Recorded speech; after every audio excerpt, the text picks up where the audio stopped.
Welcome back, my friends, to TFT Hyperroll with Artark. Now, this one, I would say, don't do what I do unless you get exactly what you need, because this is a game I've been wanting to do since this half season started, but you need just the right circumstances to pull it off. But not every video here has to be about builds that you can force and absolutely climb. Some of them are just going to be fun builds like this, and because of that, they show the graphic. Like, comment, subscribe, you know the deal. With that said, let's get started. Now, I'm cruising along doing my usual thing. I picked up a Sivir out of the NPC round and then get an InfiniTeam quest. So yeah, I mean, that's what you're going to do at that point. For some reason, I saw Pike just hanging out there and picked him up with the thought in my head, you know, I'd love to put together the two new traits introduced this half season. And yes, I know Quick Draw is technically new, but it's kind of just a replacement for Recon with a slightly different twist. Riftwalker really is the new one. So I 2-star the Lux, just decide to put the InfiniTeam crest on her since she's up at 2 stars, and that gives us 3 champions with 1 being duplicated in front.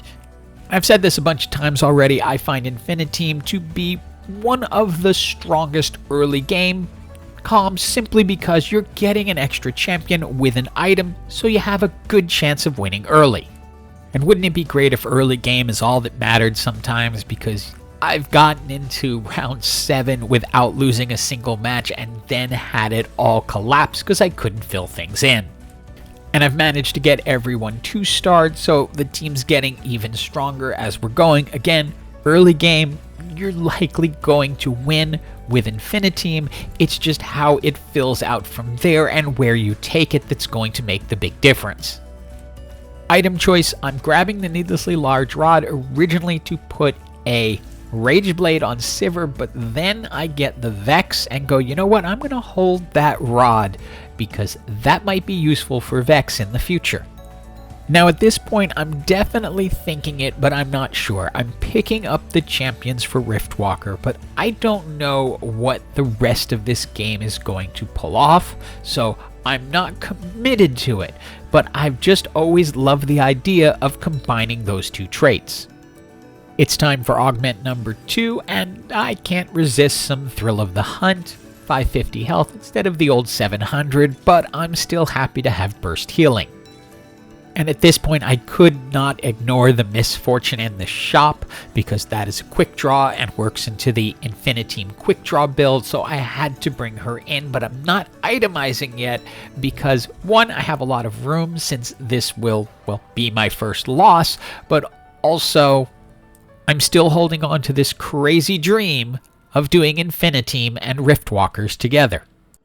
After 2-starring the Vex during the NPC round, I could not resist putting an InfiniTeam emblem on her so we can have 2 Vexes in the match. It may not stay that way, but it was just a fun thing to try. In reality, on her own, Vex is a really strong champion, so having 2 of her is going to be good pretty much no matter what team you're on, but she doesn't synergize with anything in the InfiniTeam build. Now came the final augment after I picked up a tier to make a blue buff on Vex, and it's 5 costs. I didn't want the first one because that was just gold, but the temporal disruption where Ezreal is going to essentially do a Sunfire Cape on everyone his ult passes over, which is everyone. I could not resist that, even though there was a chance, since I have 2 Riftwalkers on the board, that if I stuck with it, I could have gotten a Jhin. I could not resist that Ezreal. Now here's the thing, I have 2 slots left on this team. I get 1 more InfiniTeam, and then I can get Jhin, and that will give me InfiniTeam Riftwalkers, which will help shore up the front line, because Zac is pretty tanky. Now, part of the reason I was willing to go down this path in this match is because I'd only lost one match at this point. I'm at 18 health. I have a lot of lives left, so I can experiment more with what's going on, and I get rolled here by a Riftwalker team, but I've got room to try to make this work. After the NPC round, we have some item choices to make. Go ahead, grab the last Whisper for Ezreal, because why not shred more armor? We have it from Sivir, now also from Ezreal. Here, because I'm not bringing in Garen as I normally would to an InfiniTeam build, I'm going to go ahead and get the Defender emblem and put it on Pantheon. I use my loaded die on Vex, who ends up picking up InfiniTeam because she has the emblem, but also I now have the Jhin. So I can go ahead, sacrifice the 7 InfiniTeam, and then get Zac to be the glue in that front line. Now, I ultimately want to make him a mascot, but I can't find the spot for him yet, so he's gonna be a hacker, at least for this round. And obviously we're going to want to get that Jhin and also that Ezreal up to 2 stars, but this team is now an interesting mix of AD and AP, because you have Ezreal, Sivir, and Jhin who are doing AD, and Vex who is doing a large amount of AP damage. And it's games like this where you could do some experimenting and have some fun with builds like this, because at 14 health, we are pretty much guaranteed top 4 right now, as everyone else is going to knock themselves out before I lose the 3 times I would need to lose to get knocked out of the match. And right here, as you will see, we are now into the top 4, and can go ahead and bring in our 7th InfiniTeam member, so now we have 7 InfiniTeam, and 3 Riftwalkers with the ability to get Jhin up to 2 stars. And some meh items here, so we're going to go ahead and grab the Redemption just to add a little bit of healing into our front line, which is on top of the mascot healing. We also got an additional Vex, which with our lesser champion duplicator will allow us to bring her up to 3 stars. So now we're going to have 2 3-star Vexes out there, one with 3 items. We grab a Hand of Justice to finish off Ezreal, and we hope that we get a 2-star Ezreal in the next couple of rounds, or we survive with this one, because that 3-star Vex is going to be very, very strong.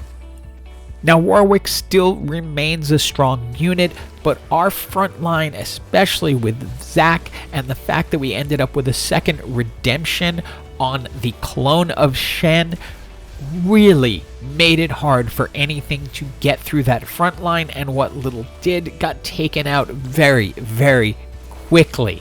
You can see the 2 Vexes are not even touched as they just chew through the rest of that team, but Ezreal leads the damage charts, and he's still only 1 star.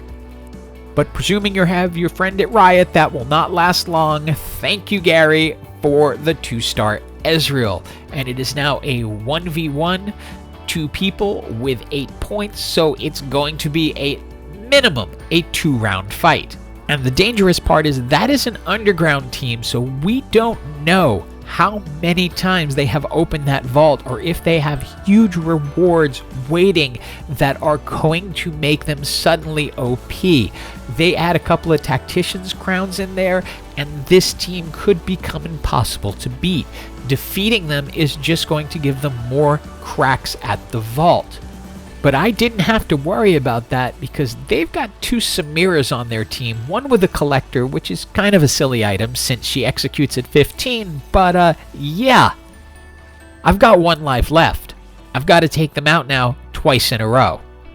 And remember, they're underground, so they're only going to get stronger, so it's time for a slightly desperate move. Sivir's not doing enough for me. That last Whisperer will be much better in Jin's hands, giving him a little bit of attack speed. Doesn't actually change his attack speed, but it converts into damage. So now Jin will be doing more damage, so I'm hoping that will allow me to get more damage into their backline. I'm still duplicating Vex, because that is my best chance. Ultimately, Ezreal is going to burn them, but this time enough damage is put in, and now we're down to a 1v1. Now, I had been using Shen as my duplicate, but since Pantheon's up at 3 stars, I decide to use him.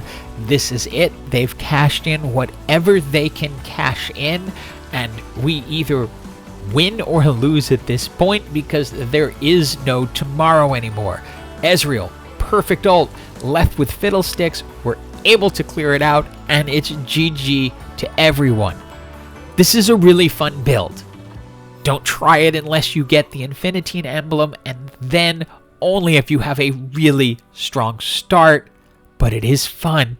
Hope you enjoyed the video, and as always, have an absolutely awesome day.